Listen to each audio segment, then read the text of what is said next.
Afternoon student. मागच्या तासाला आपण science lesson number 1 living organism हा लेसन पाहिला. याचा कालच्या तासाला मी तुम्हाला एक्सरसाइजचा व्हिडिओ पाठवला होता. तुम्ही तो एक्सरसाइज सॉल्व केलेला असेल. आज आपण लेसन नंबर 3 चालू करतोय. Properties of a natural resources. Properties म्हणजे गुणधर्म. नॅचरल रिसोर्सेस म्हणजे नैसर्गिक जे संसाधने आहेत. रिसोर्सेस म्हणजे साधनं वगैरे आपण म्हणतो, त्याचे काय आहेत गुणधर्म. Which are the gaseous present in air. Y is air called a homogeneous mixture. हवेमध्ये आपल्याला कोणकोणते वायू असतात, आपल्या हवेमध्ये कोणकोणते वायू असतात आणि Y is air called a homogeneous mixture. आणि हवेला आपण होमोलोगस मिक्सचर म्हणजे एकजिन्सी मिश्रण असे का म्हणतो. तर हवेमध्ये nitrogen, oxygen, carbon dioxide, hydrogen, argon, हेप्टॉन जे की आपण 6th स्टँडर्डला बघितलेले कोणकोणते आहेत हवेमध्ये घटक गॅसेस. हे वाय इज कॉल्ड होमोजिनियस. त्याला आपण होमोजिनियस मिक्सचर का म्हणतो. तर all air components are mixed together very well and do not have a visible bonding. म्हणजे काय, तर ते हवेमध्ये मिसळलेले आहेत व्हेरी वेल सगळेच. तर काही काय आहेत व्हिजिबल बॉन्डिंग आहेत, काहींचं बॉन्डिंग होत नाही. This is called as a homogeneous mix. What are the uses of the various gas in air. आपण हवेमधले जे आपल्या वायू आहेत, हवेमध्ये असलेले वेगवेगळ्या वायूंचा आपण उपयोग कोणते आहेत किंवा आपण काय काय उपयोग करतो. मग तुम्ही फोटो फ्लॅशसाठी उपयोग करत असतो टेक्झॉन्सचा. तसंच नायट्रोजन, ऑक्सिजन झाडांना देण्यासाठी या सगळ्या गॅसेसचा आपण वापर करत असतो. Properties of air. All in all around us. We cannot see it we feel the presence of air. When we inhale, air is taken in through the nose. If we blow on our hand through our lips, we can feel the air. म्हणजे प्रश्न काय विचारलाय त्यांनी तुम्हाला. आपल्या सभोवताली आपल्याला हवा असली तरी ते आपल्या डोळ्यांना दिसते का, नाही. तर when we inhale, तरी हवेचं अस्तित्व आपल्याला काय होतं जाणवतं. Air is taken in through the nose. आणि जेव्हा आपण श्वास घेतो तेव्हा नाकावाटे हवा आपण आत घेतली जाते. If we blow on our hand through our lips we can feel the air. आणि तोंडासमोर हात धरून फुंकर मारल्यास आपल्याला काय होतो, त्या हवेचा स्पर्शही जाणवतो. Try these. करून पहा. Take a stick from a broom or a paper or a plastic straw. झाडूची एक काडी किंवा शीतपेय म्हणजे आपण नारळाचं पाणी वगैरे पिताना जो स्ट्रॉ वापरतो तो घ्या. Tie a thread at its centre and hand it so that it remains a horizontal. ते तुम्हाला या डायग्राममध्ये दाखवले. काडीला काय करायचंय, मध्यभागी दोरा बांधून अशा प्रकारे टांगा की ती बरोबर आडव्या रेषेत, हॉरिझॉन्टल म्हणजे आडव्या रेषेमध्ये झाली पाहिजे. मधोमध त्याला काय बांधायचं आहे, थ्रेड, दोरा बांधायचा.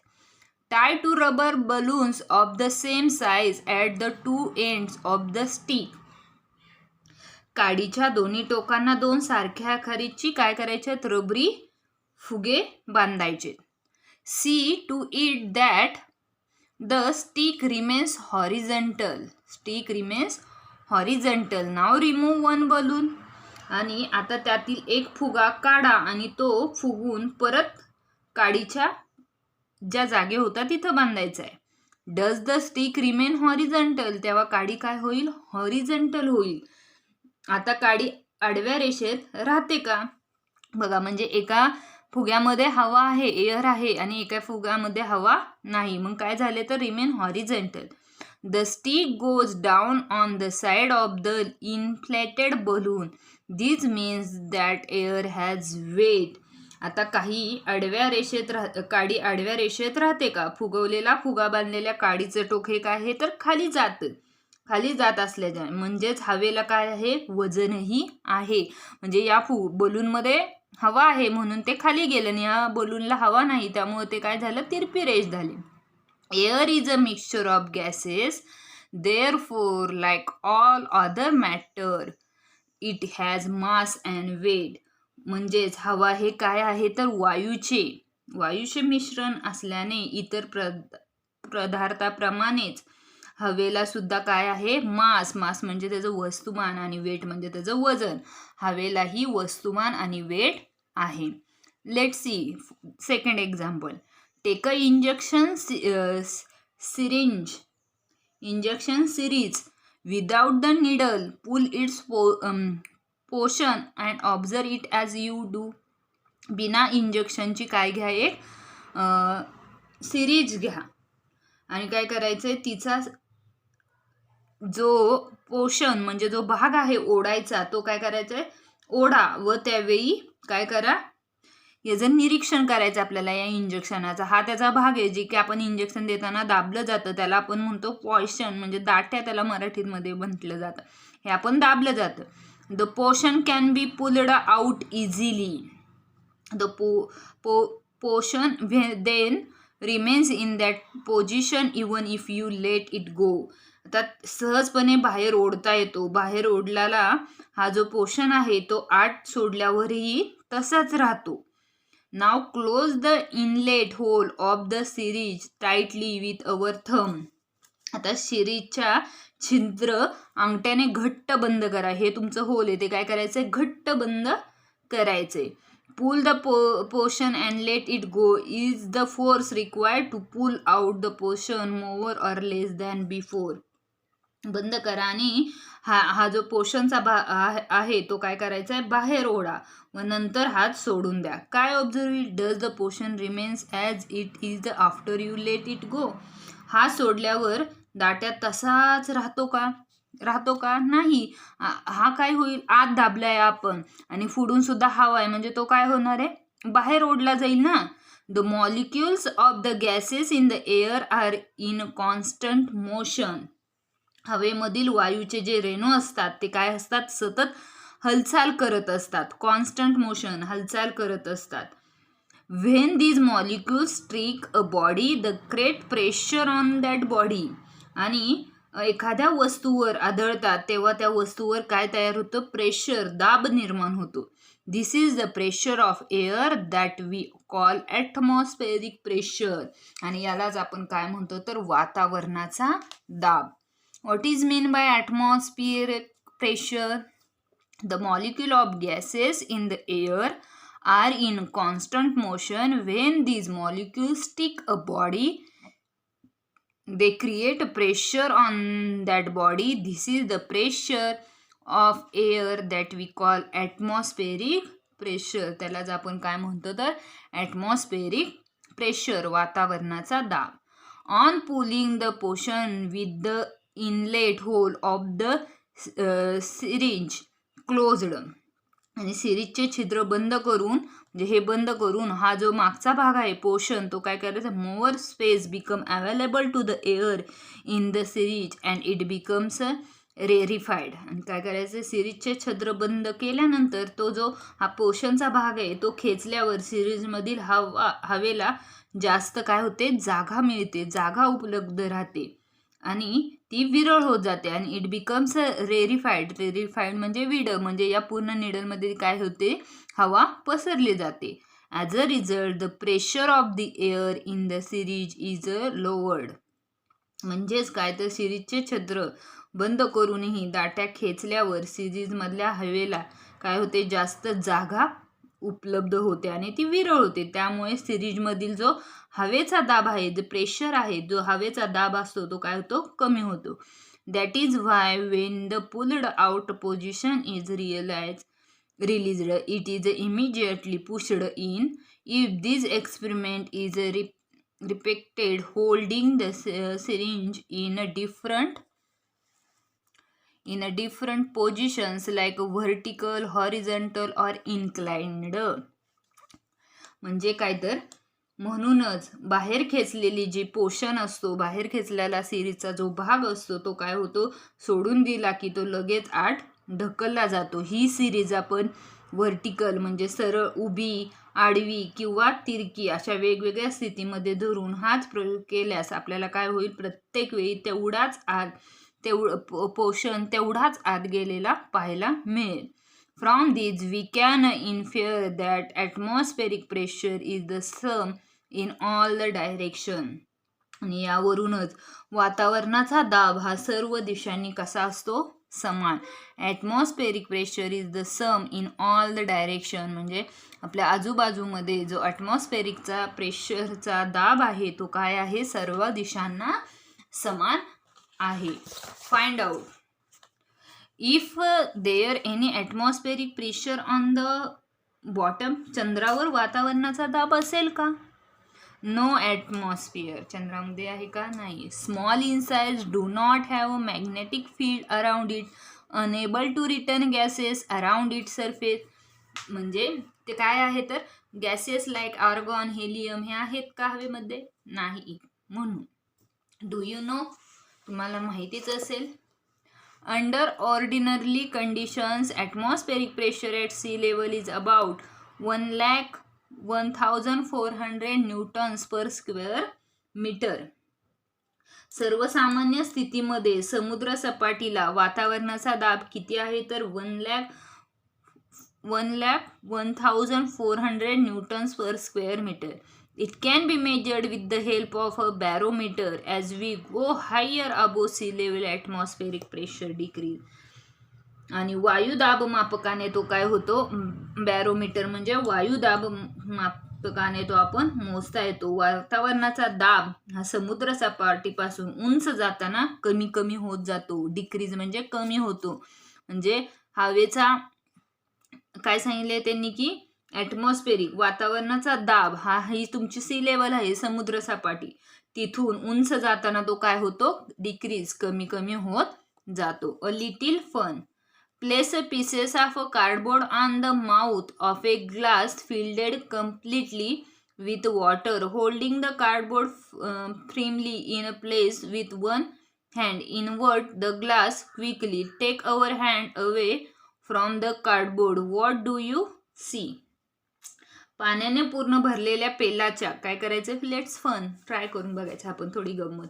पाण्याने पूर्ण भरलेल्या पेल्याच्या तोंडावर पुठ्ठ्याचा तुकडा ठेवायचा किंवा बसवायचा आहे. होल्डिंग द कार्डबोर्ड, काय करायचं आहे, पुठ्ठ्याला हाताने आधार देऊन पेला झटकन उलटा करायचा आहे.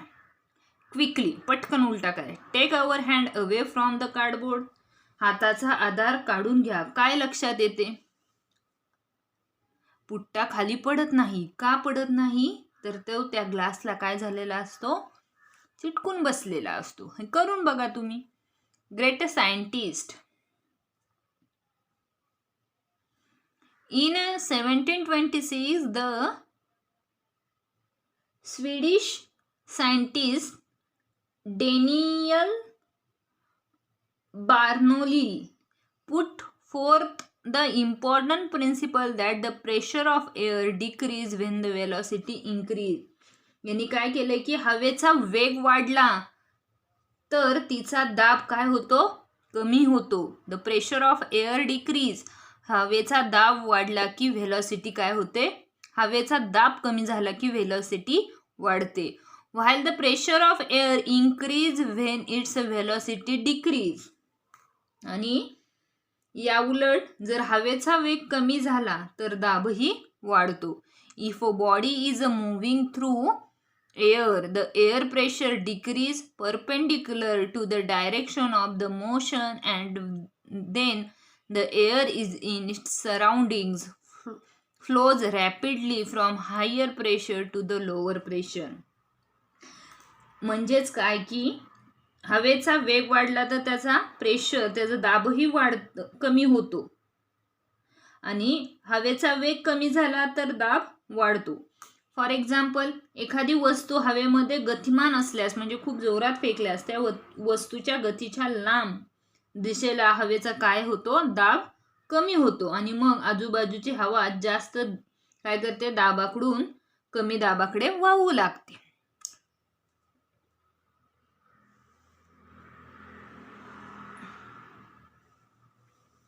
Observe and discuss. Take a some water in a plastic cup and hold a straw upright it in. Hold a small pieces of another straw near the upper end of the first straw and perpendicular to the straw. Effect on air air pressure बघायचं आहे आपल्याला.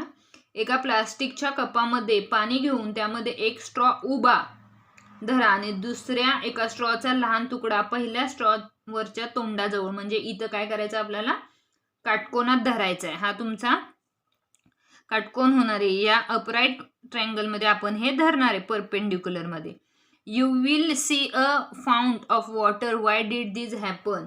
आणि तुम्हाला पाण्याचा फवारा उडताना दिसेल. असं का घडेल, का घडतं. हे वॉटर आहे, हा एक स्ट्रॉ आहे, हा एक स्ट्रॉ आहे आणि इथून तुम्हाला पाणी उडताना दिसते. का दिसतंय. On a blowing through the straw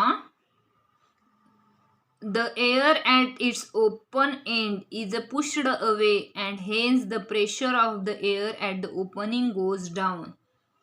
ग्लासमध्ये बर्फाचे खडे ठेवल्याने स्ट्रॉमध्ये काय केले आपण, blowing through the straw the air at the open ends is pushed. म्हणजे काय झाले आपल्या की स्ट्रॉमधून फुंकर मारल्यावर तुमच्या समोर असलेली हवा ही काय होते, दूर ढकलली जाते. आता तुम्ही कुठून मारणार आहे, इकडून तुम्ही फुंकर मारणार आहे. हा तुमचा स्ट्रॉचा एक तुकडा आहे. इथून तुम्ही फुंकर मारल्यानंतर ती काय होणार आहे, हवेचा फाउंड वॉटर, हवा दूर फेकली जाणार आहे. हेच the pressure of the air at the opening goes down. आणि त्यामुळे त्या ठिकाणी असलेला हवेचा दाबही काय होणार आहे, कमी होतो.